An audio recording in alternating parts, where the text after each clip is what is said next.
Je démarre Side juste après mes études. Il n'y avait pas beaucoup d'histoires entrepreneuriales à succès en France. Pendant 3 semaines, on s'est enfermé à 4 et on s'est dit qu'est-ce qu'on veut faire en fait ? Qu'est-ce qu'on va faire comme business ? On était d'abord une équipe avant d'être une boîte et on a eu envie de créer notre propre projet. Là aussi, confiance absolue dans l'idée d'aller signer du Airbnb ou Uber ou autre. On était bien emmerdés. La période en France commence à être un peu plus compliquée avec les grèves sur la retraite, les gilets jaunes. Puis après, t'as eu le Covid qui arrivait. Voilà, ça commençait à faire beaucoup.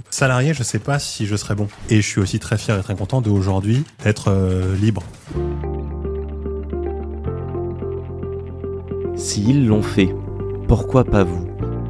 Salut à toutes et tous, c'est Yacine Scali et bienvenue dans la tête d'un CEO, le podcast qui vous inspire à entreprendre. Depuis 5 ans, je vous propose de faire un petit tour dans la tête de un ou une entrepreneur chaque semaine pour justement s'inspirer de leur état d'esprit et de leur parcours. Mon objectif, il est hyper simple, c'est voir un maximum de personnes se lancer, entreprendre et miser sur elles.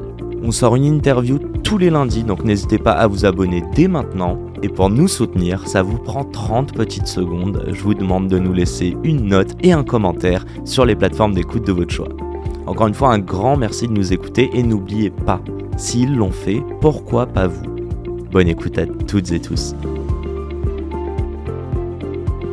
On sort du Covid et on se dit que on n'a pas la trajectoire de croissance qu'on avait imaginée au démarrage et que pour pouvoir mettre du coup ce service, ce produit dans les mains du plus grand nombre, en fait, il allait nous falloir quand même pas mal de temps. Okay.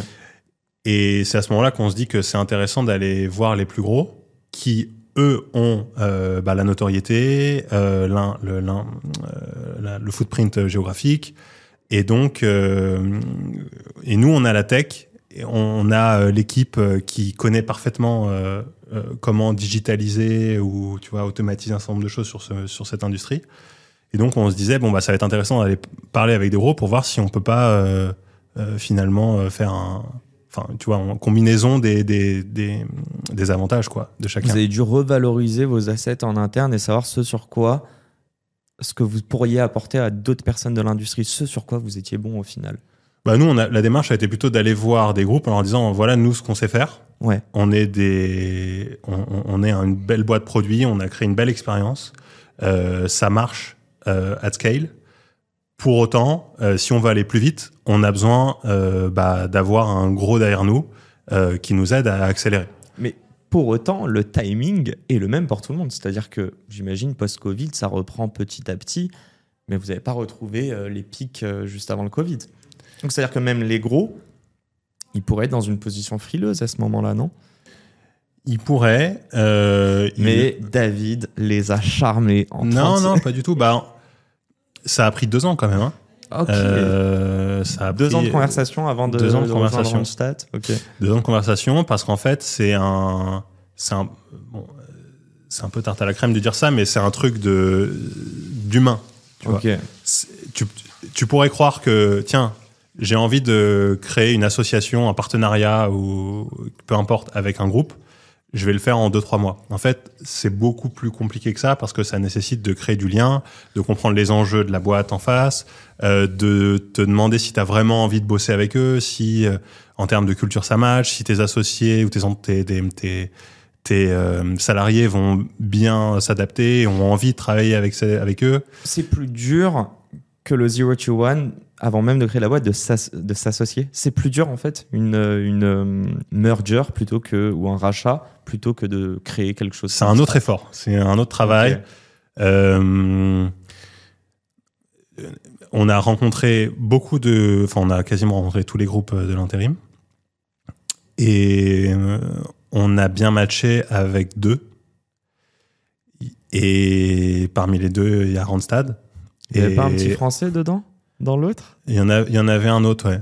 Français ? Un autre français. Ouais. Ok, d'accord. Un autre français. Et en fait, il se trouve que... Plutôt gros. Ouais. Il se trouve que Adecco a racheté Kappa. Et à ce moment-là, en fait, Randstad et Adecco, Attends, Kappa. Qui est-ce qui a fondé ça ? Stéphanie Delest. On est d'accord. Dédicace Stéphanie. Là, ça vient de me... Ouais. Pour... crois que c'est public, elle. Mais je sais plus combien de millions. Une centaine de millions. Ouais, c'est ça. Hein. Ouais, elle en parlait. Ok. Et ça a été un bon étalon aussi pour nous pour fixer la valeur de la boîte. Ok. Et merci Steph. Merci Steph. Et donc à cette époque, la vente de Kappa à Déco a vraiment accéléré les discussions qu'on avait. Okay. Et notamment avec Randstad qui disait nous aussi, finalement, ça nous intéresse, il faut aussi qu'on bouge sur ce sujet-là. Pendant quelques semaines, quelques mois, ils n'étaient pas ultra d'accord sur la strat. Et quand ils ont vu ce move-là, ils se sont dit c'était notre stratégie prioritaire, mais en fait, il faut qu'on y aille, quoi. Il faut qu'on arrête de se poser des questions. Donc ça se travaille, une revente. Hein. Ça sort pas du chapeau. Il y a une vraie strat. Il ne reste pas tant de temps. J'ai envie de faire un vrai tour dans ta tête. Donc tu as quand même une 10 ans d'expérience entrepreneuriale, un peu moins. Tu as été vesté 2 ans chez Randstad. Déjà, est-ce que tu as apprécié ces 2 dernières années? Et est-ce que tu avais besoin de ces 2 dernières années pour repartir sur autre chose? Ou est-ce que tu aurais pu, juste après la revente, parce que sur les 4 associés, vous en êtes que 2 qui avaient rejoint la société. Donc ouais. Quel état d'esprit? Moi, j'ai avec Pierre, on s'est et mes 2 autres associés aussi, mais eux, ils étaient arrivés un peu au bout de l'aventure. Ils en avaient envie de faire autre chose. Il y en a un qui était parti dans le sud, l'autre à Bordeaux. Ils avaient envie de creuser d'autres sujets. Avec Pierre, on a bien matché avec le CEO de Randstad et le CDO, donc Chief Digital okay. Officer. Et donc, on a eu envie, c'était vraiment un projet qu'on avait construit ensemble. Et donc, pour nous, c'était normal de continuer. On était assez excités par le truc. Et chacun avait sa mission. Moi, j'avais pour objectif de continuer à déployer Side au sein du groupe et donc à bénéficier de la notoriété du groupe pour avoir plus de clients et vraiment faire grossir Side. Et Pierre, lui, il avait pour objectif de mettre à disposition la techno qu'on avait créée à d'autres filiales du groupe pour s'assurer qu'en fait, le groupe puisse bénéficier de notre techno en dehors de la filiale Side. C'est faire perdurer Side en interne de Randstad. Exactement. C'est ça le nouveau challenge pour vous. Exactement. Okay. Et donc le challenge nous a vraiment bien plu. Donc on l'a fait. Il se trouve que après être dans un grand groupe, c'est assez politique. Le CEO Monde n'avait pas forcément la même vision que le CEO France qui a initié le rachat. Et donc les choses mettaient beaucoup de temps à se mettre en place.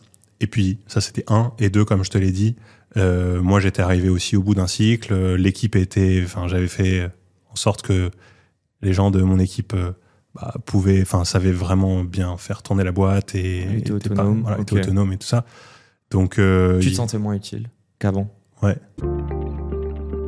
C'est la fin de cet épisode. S'il vous a plu, prenez 30 secondes pour nous laisser un commentaire et une note sur la plateforme d'écoute de votre choix. On a encore des dizaines d'épisodes en stock, donc je vous laisse fouiller. Et d'ici là, n'oubliez pas, s'ils l'ont fait, pourquoi pas vous? Encore une fois, un grand merci de nous avoir écoutés et à très vite pour un nouvel épisode. Ciao.